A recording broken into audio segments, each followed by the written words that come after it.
Hello friends, welcome to NithishFamily. 40 day Intermittent weight loss challenge ஓட second பீரியடோட 7th டே தான் பார்க்க போகிறோம். 17th டே vlog தான் பார்க்க போகிறோம். வாங்க வீடியோக்குள்ளே போகலாம்.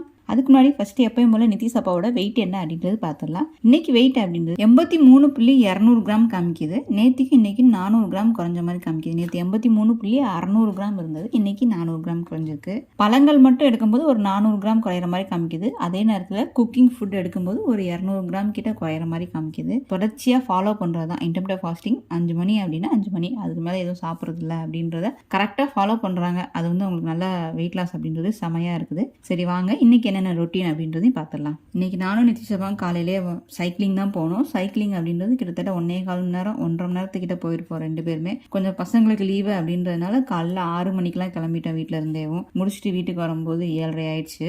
மார்னிங்கில் இன்னைக்கு வந்து எடுக்கிறது பழைய சோறு கஞ்சி தான். பழைய சோறு வந்து கம்மியாக இருக்கும், நிறைய தண்ணியும் மோரும் நிறையா ஊற்றி அப்படியே நீங்கள் எடுத்துக்கிட்டிங்கன்னா வெயிட் லாஸ்க்கு ரொம்ப ஹெல்ப்ஃபுல்லாக இருக்கும். சாதத்தை கம்மி பண்ணிக்கோங்க. ஆளுக்கு ஒரு கைப்பிடி அளவுக்கு தான் சாதம் எடுத்துக்கணும். தண்ணி மட்டும் இது நிறையா, தண்ணியும் மோரும் நிறையா இருக்கும். இது எனக்கு, இது நிதிஷ் அப்பாவுக்கு. வேணும்னா இன்னும் வேறு இது ஊற்றிக்குவாங்க.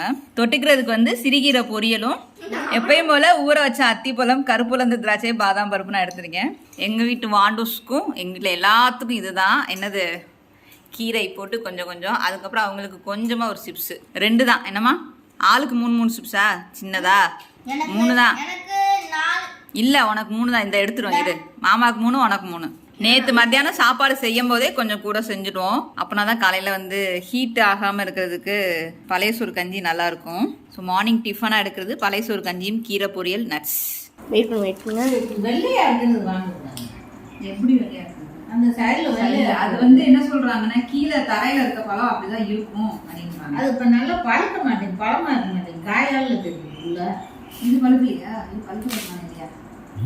சுற்றி ரொம்ப காயா தெரியல, வெள்ளை காயா தெரியுது. இது எனக்கு, இது இது எங்கள் வீட்டுக்கு, இது நல்லா நிறைய. ஓகேவா? அப்புறம் இன்றைக்கி மத்தியான சாப்பாடு அப்படின்றது வெஜிடபிள் பிரியாணி தான். சீரக சம்பா ரைஸில் போட்டிருந்தேன். ஸோ நான் வந்து ஒரு 150 200 கிராம் இருக்க அளவுக்கு எடுத்திருக்கேன். அதுக்கப்புறம் தயிர் பச்சடி தான் இன்றைக்கி. அதில் தயிர் பச்சடி அப்படின்றது வெங்காயம், குக்கும்பர், கேரட் இந்த மாதிரி போட்டு ஐட்டங்கள்லாம் போட்டு நல்லா கட்டியாக எடுத்துருக்கோம். இன்றைக்கி எங்கள் வீட்டில் வந்து மத்தியான சாப்பாடு அப்படின்றது இதுதான். நிதிஷ் அப்பாவுக்கும் வெஜிடபிள் பிரியாணி தான். ஸோ வெஜிடபிள் வந்து பிரியாணியோட வெஜிடபிள் வந்து நாங்கள் கொஞ்சம் கூடவே இருப்போம். 2 கப்பு ரைஸ் எடுத்தோன்னா 4 கப்புக்கு வந்து காய்கள் எடுப்பேன். ஒவ்வொரு கப்பும் வந்து 4 காய் அப்படின்ற போது 4 கப்பு வந்துடும். நீங்கள் நார்மலாக வெறுமான ரைஸ் மட்டும் எடுக்கிறது 150 கிராம் எடுத்தீங்க அப்படின்னா நீங்கள் வெஜிடபிள் ரைஸாக எடுக்கும்போது ஒரு 400 கிராம் கிட்ட வரைக்கும் நீங்கள் எடுத்துக்கலாம். ஒன்றும் பிரச்சனை கிடையாது. காய்கள் நிறையா போட்டிருந்தா தான் அந்த மாதிரி எடுக்கணும். அது வீட்டில் செய்கிறதுங்க மெயினான விஷயம். அதை ஞாபகம் வச்சுக்கோங்க. நிதிஷ் அப்பா சாப்பாடு எடுக்கிறது வந்து 1 மணிக்கு எடுத்துக்கிறாங்க மத்தியானம். ஸோ நான் வந்து எப்படி வெஜிடபிள் பிரியாணி செய்கிறேன் அப்படின்றத பார்த்துட்டு வந்துடலாம் வாங்க. சீரக சம்பாவில் இன்றைக்கி வெஜிடபிள் ரைஸ் தான் எங்கள் வீட்டில் மத்தியானம் போட போகிறோம். பெரியவங்க 4 பேர், சின்னவங்க 2 பேர். அதனால் இந்த கிளாஸுக்கு 2 கிளாஸ் போடுவேன். இந்த கிளாஸ் அப்படின்றது 200 கிராம் வரும். கிட்டத்தட்ட ஒரு 400 கிராம் கிட்ட வந்துடும். ஸோ 2 கிளாஸ் எடுத்தேன் அப்படின்னா இதுக்கு தண்ணி அப்படின்றது 1.5 கிளாஸ் தான் ஊற்றுவேன். அலசிட்டு நான் அப்படியே வச்சிருவேன். இதில் தண்ணி கூட ஊற்றி ஊற வைக்கணும் அவசியம் கிடையாது. சீரக சம்பா ரைஸில் இப்படியே அலசிட்டு அப்படியே வச்சிருவேன். இந்த கிளாஸுக்கு 3 கிளாஸ் தான் தண்ணி ஊற்றணும். அப்படி இல்லைன்னா 4 கிளாஸ் ஊற்றுங்க. பார்த்துட்டு தண்ணி ஊற்றுங்க. எண்ணெய் நல்லெண்ணெய் ஊற்றிருக்கேன். பிரியாணி இலை 3 இலை போட்டுக்கிறேன். பிரியாணி இலை போட்டதுக்கப்புறம் கிராம்பு, பட்டை, ஏலக்காய் அந்த மாதிரி ஐட்டங்கள், வாசனை திரவியங்கள் வந்து அப்படியே முழுசாகவே போட்டுருவேன். நான் வந்து அரைச்சி பொடியாக போட மாட்டேன். அது வந்து நெஞ்சில் ஒரு மாதிரி கரகரன்னு இருக்கும், நம்ம தொண்டெல்லாம் ஒரு மாதிரி கரகரன்னு இருக்கும். உங்களுக்கு இதை வந்து முழுசாக போடுங்க, அப்படின்னா தான் நல்லா இருக்கும். பச்சை மிளகா நல்லா 2 பச்சை மிளகா 4 கட் பண்ணி போட்டு அந்த பச்சை மிளகா எண்ணெயில் நல்லா வதங்கணும். நல்லா வதக்குனதுக்கப்புறம் நீங்கள் வந்து கருவேப்பிலை போட்டுட்டு அதுக்கப்புறம் நீங்கள் வந்து வெங்காயம் போடுறது தான். வெங்காயம் நான் வந்து பெரிய வெங்காயம் 3 வெங்காயம் போட்டிருக்கேன். பெரிய வெங்காயமும் நல்லா ப்ரௌனிஷ் கலரில் நல்லா வதங்கணும். வெங்காயம் போட்டேனுமே 1 டீஸ்பூன் அளவுக்கு நான் வந்து உப்பு போட்டிருக்கேன். கடைசியாக வந்து அரிசி போடும்போதும் அப்பையும் உப்பு டெஸ்ட் பண்ணிக்கலாம் நம்ம கரெக்டாக இருக்கா அப்படின்றது. ஒரு 2 நிமிஷத்துக்கு நல்லா பெரிய வெங்காயத்தை நல்லா வதக்கிக்கோங்க. பெரிய வெங்காயம் வதங்கினதுக்கப்புறம் தக்காளி வந்து 4 தக்காளி, வெங்காயத்தை விட தக்காளி 1 தக்காளி கூட தான் போட்டிருக்கேன். தக்காளி போட்டேனுமே நான் வந்து மிளகாப்பொடி போட்டுருவேன். மிளகாப்பொடி அப்படின்றது வெறும் மிளகாப்பொடி தான் 1 டீஸ்பூன் போட்டிருக்கேன். அதுக்கப்புறம் தனியாப்பொடி இல்லைன்னா மல்லிப்பொடி சொல்லுவாங்க இல்லையா, மல்லிப்பொடி வந்து 1.5 டீஸ்பூன் அளவுக்கு போட்டிருக்கேன். கொஞ்சமாக மஞ்சள், ஒரு 1/2 டீஸ்பூன் அளவுக்கு மஞ்சள் போட்டு தக்காளி வதக்கும் போதே அந்த பொடிகளை போட்டு வதக்குங்க. டக்குன்னு வதங்கிடும். அந்த பொடிகள் போட்டு வதங்கும் போதே தயிர் வந்து ஒரு சின்ன கரண்டிக்கு 1 கரண்டி ஊற்றிருக்கேன். இந்த கரண்டி அப்படின்றது 30 கிராம் தான் வரும் வெயிட் போட்டோம்னா. ஸோ அந்த கரண்டிக்கு 1 கரண்டி அளவு தான் தயிர் ஊற்றிருக்கேன். போட்ட மசாலா, தயிர் எல்லாம் நல்லா மிக்ஸ் பண்ணி அந்த பச்சை வாடை போகிற அளவுக்கு வதக்கிட்டு அதுக்கப்புறமா தான் நான் வீட்டிலையே வந்து கொத்தமல்லி, புதினா, சீரகம், போட்டு அரைச்சி வச்சுருக்கேன், அதுதான் போடுறேன். அது வந்து நல்லா 2 டேபிள் ஸ்பூன் அளவுக்கு நிறையாவே போட்டுக்கோங்க. அப்படியே மொத்தமாக கட் பண்ணி போட்டால் நல்லாயிருக்கும். ஆனால் பசங்க சாப்பிடும்போது அது சாப்பிட மாட்டாங்க. அதை எடுத்து பறக்கி வைப்பாங்க. இதுவே அரைச்சி போட்டோம் அப்படின்னா பிரச்சனையே கிடையாது, டக்குன்னு வதங்கவும் செஞ்சிடும் உங்களுக்கு. அதனால் நான் வந்து அரைச்சி தான் போட்டிருக்கேன்.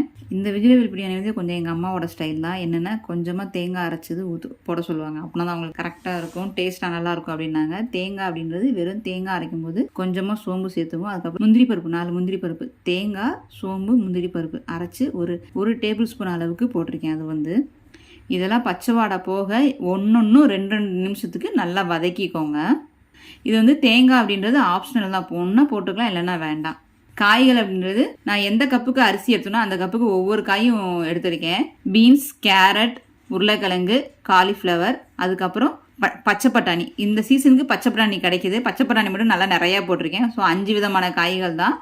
அரிசியோட ஒரு 3 பங்கு வந்து காய் தான் அதிகமாக இருக்கணும். காய் போட்டு நல்லா வதக்குங்க ஒரு 2 நிமிஷத்துக்கு. எப்பவுமே வெஜிடபிள் பிரியாணி போகும்போது காய்களை வதக்கிட்டு அதுக்கப்புறம் கொஞ்சம் தண்ணி, ஒரு அரை கிளாஸ் தண்ணி ஊற்றி அந்த காயை வந்து வேக வைங்க. நான் ஓப்பனாக செய்கிறதுனால குக்கரில் செஞ்சேன்னா தண்ணி ஊற்றி வேக வைக்க மாட்டேன், ஏன்னா அது வெந்துடும். நம்ம குக்கர் மூடி போட்டு வேக வைக்கும் போது அது வெந்துடும். இப்போ நம்ம ஓப்பன் பாட்டில் செய்யும்போது கொஞ்சம் கரிச்சுன்னு இருக்கும். அதனால் ஒரு அரை கிளாஸ் அளவுக்கு தண்ணி ஊற்றி ஒரு 5 நிமிஷத்துக்கு நல்லா அதை காய் நல்லா வேக வச்சுருவேன். ஒரு 3/4 வேக்காட்டுக்கு வேக வச்சுருவேன். காய்கள் நல்லா வெந்துருச்சு. தண்ணிலாம் ஓரளவுக்கு வற்றி இருக்கணும், நம்ம அப்பப்போ பார்த்துக்கணும். ரொம்ப அடிப்பிடிக்கிற அளவுக்கு வற்ற வச்சிடாதீங்க. அரிசி எந்த கிளாஸ்க்கு எடுத்துக்கணும் அதே கிளாஸ்க்கு தான் கிட்டத்தட்ட நான் வந்து 3 கிளாஸ் வந்து தண்ணி ஊற்றுறேன். தண்ணி ஊற்றுனேமே அரிசியை போட்டுறாதீங்க. அந்த தண்ணி ஊற்றி அந்த ஊற்றுன தண்ணி வந்து நல்லா கொதி வரட்டும். அதுக்கப்புறம் நம்ம அரிசி போடணும். ஊற்றுன 1/2 கிளாஸ் தண்ணி நல்லா கொதிக்க ஆரம்பிச்சிருச்சு. இப்போ அடுப்பை சிம்மில் வச்சுட்டு நம்ம அரிசியை போட்டுடலாம். சீரக சம்பா ரைஸ் டக்குன்னு குக் ஆகிடும். ஒரு 5 நிமிஷம் தான் ஹை ஃப்ளேமில் வச்சுருக்கேன் மூடி போட்டு.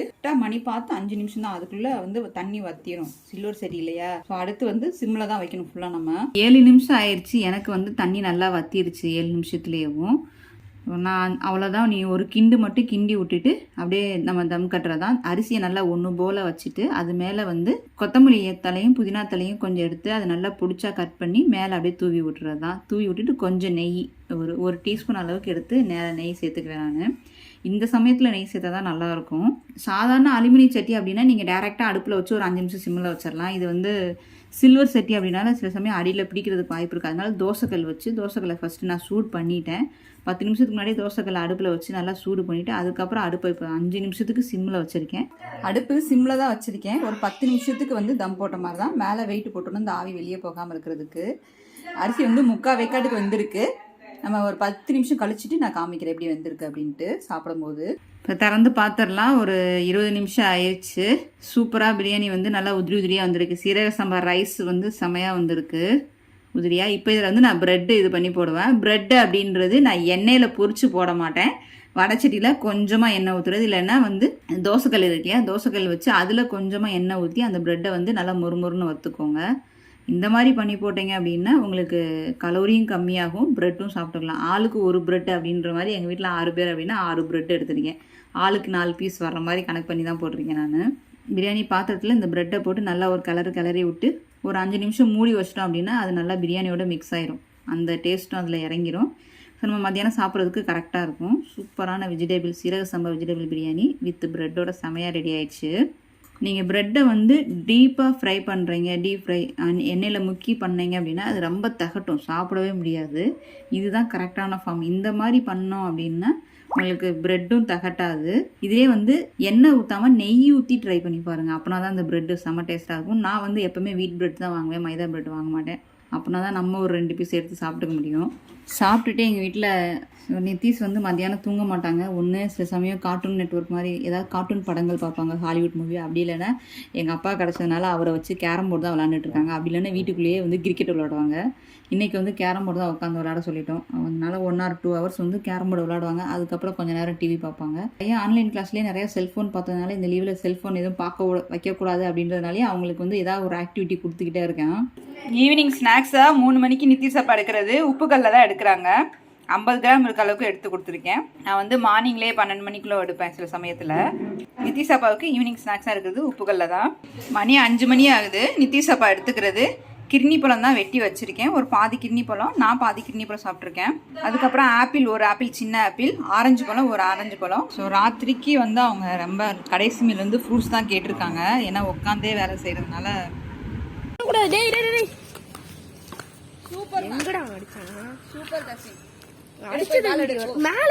சாயந்தரம் 5 மணிக்கெலாம் நிதிஷ் வந்து விளையாட போயாச்சு. பசங்களாம் விளையாடுறதுக்கு, நான் அவங்க கிரிக்கெட் விளையாடுறதுக்கு, நான் வந்து பவுலிங் பந்து பிறக்க விட்டுட்டாங்க. வேற ஒன்றும் இல்லை.